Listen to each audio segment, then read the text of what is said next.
اللہ رب العزت نے جو انسانوں کی جوڑی بنائی ہے وہ اس لیے بنائی ہے کہ انسان دنیا کے اندر تنہائی محسوس نہ کرے.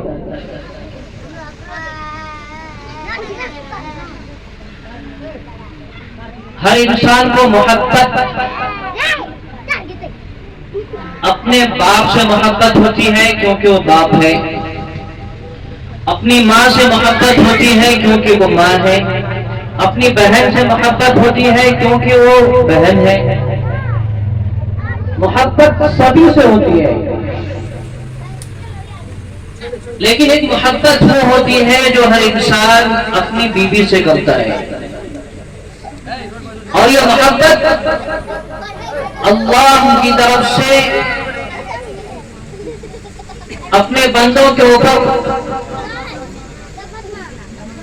بطور انعام کہا جائے تو غلط نہیں ہوگا. جس طرح اللہ رب العزت نے انسان کے جسم کے اندر ضروریات کو پیدا فرمائی ہے. انسان کو جب پیاس لگتی ہے تو اسے کیا چاہیے؟ پانی. اور جب انسان کو پیاس لگ جاتی ہے تو وہ پانی کے لیے بےتاب اور بے چین و بے قرار ہو جاتا ہے. جب تک اسے پانی نہ مل جائے وہ سکون سے نہیں رہ پاتا. ہزار جد و جہد اور کوشش کر کے وہ پانی پیتا ہے اپنی پیاس بجھانے کے لیے. اسی طرح جب انسان کو بھوک لگتی ہے، فطری چیز ہے، اللہ نے انسان کو بنایا ہے اور اس کے ساتھ ساتھ اس کی زندگی میں اللہ نے اس کو بھوک بھی دیا ہے اور پیاس بھی دیا ہے. اب اللہ رب العزت نے اس کی زندگی میں بھوک مٹانے کے لیے کھانے کا انتظام کیا ہے اور پیاس کو مٹانے کے لیے پانی کا انتظام بھی فرمایا ہے. تو جب انسان کو بھوک لگ جاتی ہے اب وہ تلاش کرتا ہے اپنے کھانے کا، وہ کھانے کی فکر کرتا ہے اور جہاں سے وہ اپنے پیٹ کی بھوک کی وہ مٹاتا ہے. اسی طرح اللہ رب العزت نے انسانوں کے اندر ایک بھوک اور پیدا فرمائی ہے. وہ بھوک ہے جنسی خواہشات.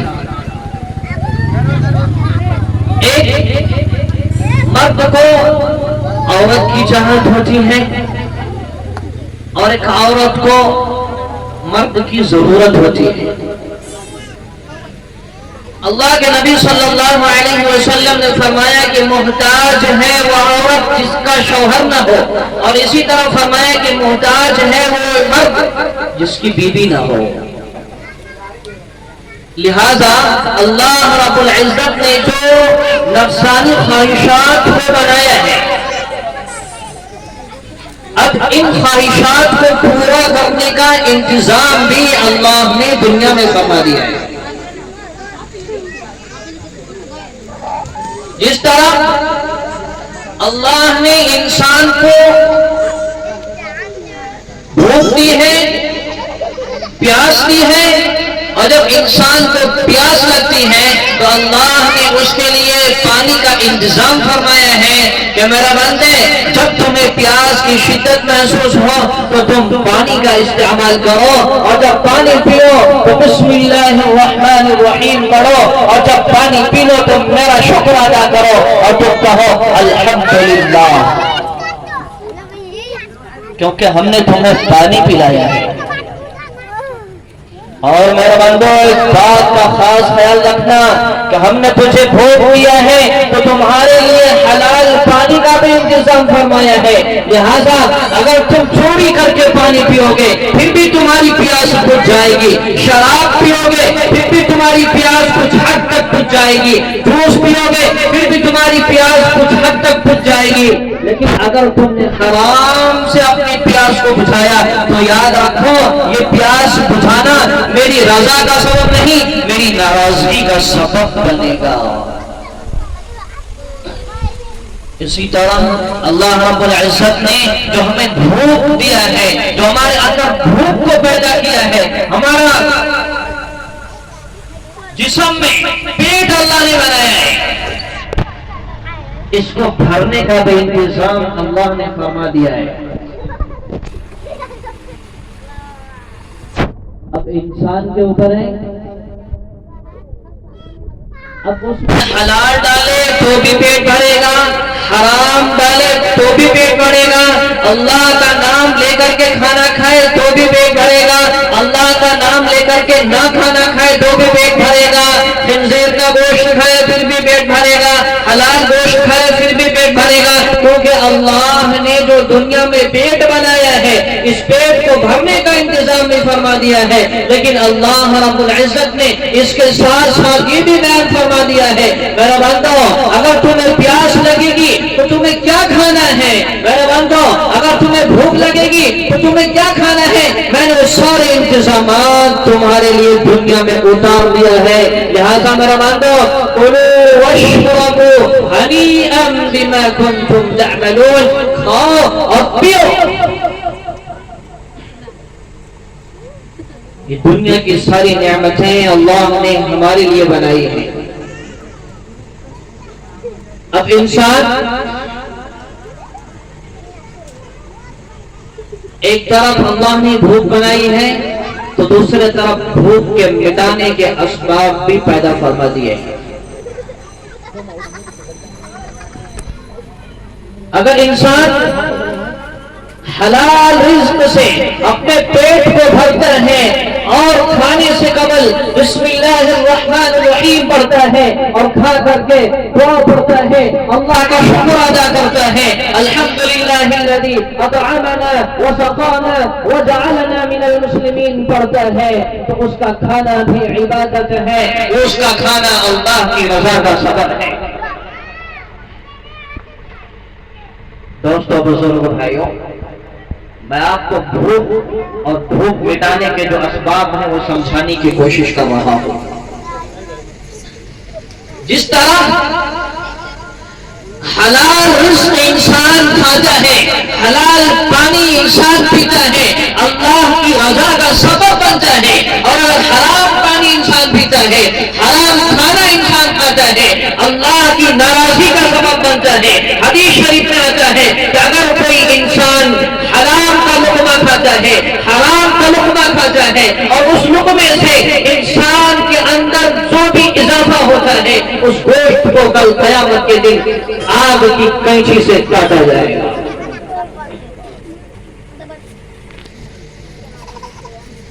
اسی طرح اللہ رب العزت نے جو ہمیں بھوک بنائی ہے، جسمانی بھوک، جنسی خواہشات، نفسانی خواہشات، جب آدمی بلوغت کے عمر کو پہنچتا ہے تو اللہ رب العزت اس کے اندر جو مادہ رکھا ہے اس کو چاہت ہوتی ہے، اس کو رغبت ہوتی ہے کہ وہ اپنی نفسانی خواہشات کو پوری کرے۔ اب بلوغت کے بعد ہر انسان اس نفسانی خواہشات کی تکمیل کی کوشش کرنے لگتا ہے۔ ایسے وقت میں جو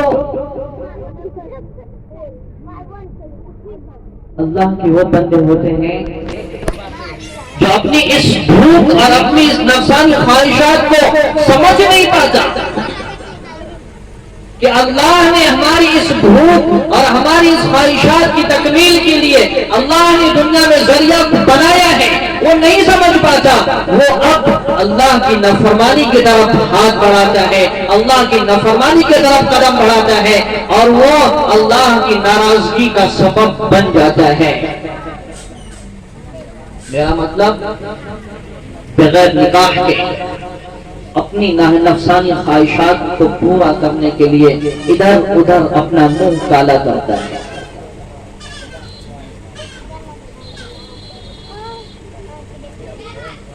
اگر اسی بھوک کو انسان اللہ کی مرضی کے مطابق مٹاتا ہے، جس کو اللہ کے نبی صلی اللہ علیہ وسلم نے کر کے دکھایا. اللہ کے نبی صلی اللہ علیہ وسلم نے ایک جماعت کو، جو جوانوں کی جماعت تھی، اور اعلان کر کے کہا، اے نوجوانوں کی جماعت، تم میں سے جو نکاح کی طاقت رکھتا ہو اسے چاہیے کہ وہ نکاح کر لے، اور جو اس کی طاقت نہ رکھتا ہو اس کو چاہیے کہ وہ کثرت سے روزہ رکھا کرے. لہذا نکاح کے ذریعے سے انسان جب اس خواہشات کی تکمیل کرتا ہے، اور جب نکاح کے لیے کوئی قاضی کہتا ہے کہ میں نے فلاں بنت فلاں کو آپ کی نکاح میں دیا، آپ نے قبول کیا، اور جب بھولے بابو کہتا ہے میں نے قبول کیا الحمدللہ، آسمان کے فرشتے جھوم جاتے ہیں، شیطان ڈوب جاتا ہے. جس جگہ نکاح ہوتا ہے وہ زمین ایک دوسرے پر فخر کرتی ہے کہ آج ہمارے اوپر وہ عمل ہوا ہے جو پیارے آقا صلی اللہ علیہ وسلم کا سنت ہے. دوستو بزرگوں بھائیوں، جب دو دل آپس میں نکاح کے ذریعے سے ملتے ہیں، اللہ رب العزت بہت خوش ہوتے ہیں، اور اس کا طریقہ پیارے آقا صلی اللہ علیہ وسلم نے اپنی رہتی زندگی میں ہم سب کو کر کے دکھا دیا.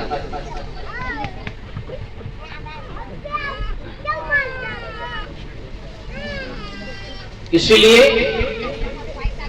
جب کوئی آدمی اپنی نکاح کرنے کے بعد اپنی بیوی سے محبت کی نگاہ سے دیکھتا ہے، اس کو صدقہ کرنے کا ثواب ملتا ہے. اگر وہ اپنی بیوی سے ملاقات کرتا ہے تنہائی میں، اللہ رب العزت نے اس پر ثواب رکھا ہے. جب حضور اکرم صلی اللہ علیہ وسلم نے فرمایا کہ جب تم اپنی بیوی سے ملتے ہو، اسے اپنی نفسانی خواہشات پوری کرتے ہو، تو اس میں بھی تم کو ثواب دیا جاتا ہے. صحابہ کرام رضی اللہ عنہم اجمعین نے کہا، یا رسول اللہ، بھلا ایسا بھی ہو سکتا ہے کوئی آدمی اپنی بیوی سے خواہش پوری کرے، نفسانی خواہشات کو پوری کرے، اس پر بھی اس کو ثواب؟ پیارے آقا صلی اللہ علیہ وسلم نے فرمایا، اگر یہی کام، یہی عمل بغیر نکاح کے کوئی آدمی کسی اجنبیہ عورت سے کرتا تو گناہ ہوتا کہ نہیں؟ صحابہ کرام رضی اللہ عنہم اجمعین نے عرض کیا، ہاں یا رسول اللہ، گناہ تو ہوتا. پیارے آقا نے فرمایا، بس اس طرح اس نفسانی خواہشات کو غیر جگہ پر کرنے کی وجہ سے اس کو گناہ ہو رہا ہے، اللہ ناراض ہو رہا ہے، رسول اللہ ناراض ہو رہا ہے. تو اسی عمل کو حلال طریقے پر کرنے پر اللہ خوش ہوتا ہے اور اللہ اس کو اجر عطا فرماتا ہے. دوستو بزرگ بھائیو، ہم میں سے ہر آدمی تقریباً شادی شدہ ہے، اور کتنے شادی کے قریب پہنچنے والے ہیں.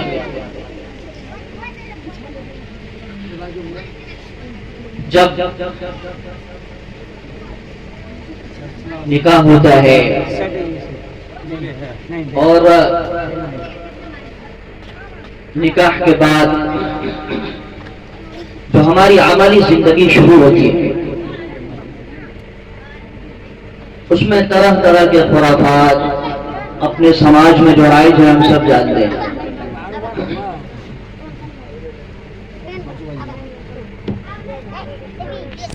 اللہ ان خرافات سے ہم سب کی حفاظت فرمائے. اس میں ایک جو سب سے بڑا مسئلہ ہوتا ہے وہ مہر کا ہوتا ہے. دائیں مہر باندھنے والے باندھ لیا 50,000 25,000 20,000 30,000. دلہا بھی کیا کہتا ہے چلو باندھنے تو جتنا باندھتا ہے معاف کروا لیں گے, اور نہیں معاف کرے گا تو مرنے کے بعد تو بیچاری جائے گی کہاں, تو معاف کریے دے گی. اور زندگی بھر بیچاری انتظار میں رہتی ہے کہ آپ دے گا تب دے گا, اور مانگتی بھی نہیں, کہیں مانگ لیا تو کچھ گڑبڑ نہ ہو جائے. مفتی حذیفہ صاحب قاسمی دعوت برکاتہ جو بھیونڈی کے مشہور عالم ہیں, وہ ایک بار واقعہ سنا رہے تھے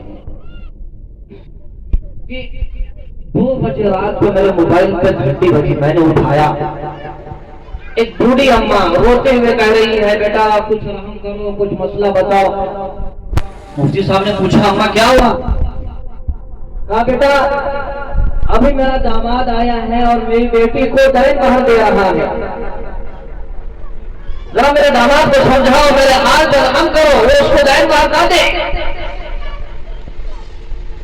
مفتی صاحب نے کہا دین مہر دے رہا ہے, اس کے ساتھ اور کچھ بول رہا ہے؟ یعنی کچھ تو نہیں بول رہا, وہ کہہ رہا ہے کہ تمہارا حق میرے اوپر جو دین مہر ہے وہ تم خوشی خوشی قبول کر لو, لے لو. مفتی صاحب نے کہا تو اچھی بات ہے. نہیں نہیں نہیں نہیں مفتی صاحب اس کو سمجھائیے, ہم لوگ دین مہر آج تک لیے نہیں ہیں, کہیں میری بیٹی کے ساتھ آگے چل کے کچھ گڑبڑ نہ کر دیں. تو خوف ہوتی ہے ہماری ماں بہنوں میں, خوف ہوتی ہے کہ میں کیسے اپنا دین مہر اس سے مانگوں. نہیں, یہ اس کا حق ہے, دین مہر یہ عورت کا حق ہے. اور ایک بات کان کھول کر سن لو, جس لڑکے نے دین مہر ادا کرنے کی نیت نہیں کی ہے, باندھنے تو جتنا باندھنا ہے. اگر اس کے دل میں یہ بات ہے کہ باندھنے تو جتنا باندھنا ہے, دینا تھوڑی نہ ہے, نکاح منعقد نہیں ہوئی, زندگی پر حرام کاری میں مبتلا ہے, اس کے بچے بھی ناجائز ہیں. اس بات کو کان کھول کر سب سن لیں اور اس بات کو عام کریں کہ جس لڑکے نے اس کے دل میں یہ نیت ہے کہ جتنا مہر باندھنا ہے باندھ لو, دینا تھوڑی ہے, اس کی نکاح منعقد نہیں ہوا اور زندگی بھر وہ زانی ہے اور زنا کرتا ہے اور اس کی اولاد بھی ناجائز ہے.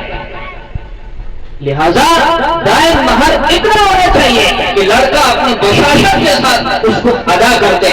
دین مہر کا سب سے بہترین درجہ ہے مہر معجل, خلوت سے پہلے یا خلوت کے فوراً بعد اس کو ادا کر دیا جائے. 1 نمبر دین مہر. یا مہر معجل حمزہ کے ساتھ ایک تاریخ مقرر کر دیا جائے کہ فلاں ٹائم میں اس کو ادا کر دیا جائے گا. ایک ہوتا ہے مہر مطلق, جو سب سے نچلے درجے کا مہر ہے کہ زندگی میں کبھی دے دیں گے, اور زندگی میں کبھی دیتے دیتے بیچارہ بوڑھا ہو کر کے دنیا سے چلا گیا. حاجی صاحب میں اپنے گاؤں کی بات کہتا ہوں, کتنے لوگ ایسے ہیں جن کا مہر 200-300 روپیہ ہے اور بیچارے ابھی تک نہیں دیے, ابھی تک نہیں. اور آخر میں کیا ہوتا ہے, بیچارہ تو مر جاتا ہے اور بیچاری کہتی ہے جانے دو, زندگی میں نہیں دیا تو مرنے کے بعد کیا دے گا, معاف کر دیتے, مجبوری میں بھی معاف کر دیتی ہے. نہیں, غلط ہے, یہ آپ کے مردانگی کے خلاف ہے, یہ اس عورت کا حق ہے. آپ اس کو اپنا مہر, اس کا جو حق ہے اس کو ادا کیجیے. ہاں تھوڑا بہت وہ معاف کر دے تو گنجائش ہے. سب سے بہترین شکل یہ ہے کہ جب نکاح ہونے لگے کہ باعوض کر دے, باعوض. اتنا گرام سونا یا اتنا چاندی آپ کے نکاح میں دیا جاتا ہے, عوض کر دیں, زیور دے دیں, زیورات دیتے, ہو گیا اس کا دین مہر. سب سے بہترین طریقہ ہے. لہذا اس معاملے میں ہمیں بڑا چوکنا رہنا چاہیے. خدا نہ خواستہ اگر ہمارے دل میں یہ بات ہے تو آج یہاں نوجوانوں کا مجمع ہے, نوجوان لوگ یہاں پہ بیٹھے ہوئے ہیں, اپنے نیت کو بدل لیں کہ نہیں ہمیں اپنی بیوی کا حق ادا کرنا ہے. حضرات ہمارے سامنے اور بھی علماء کرام تشریف فرما ہے.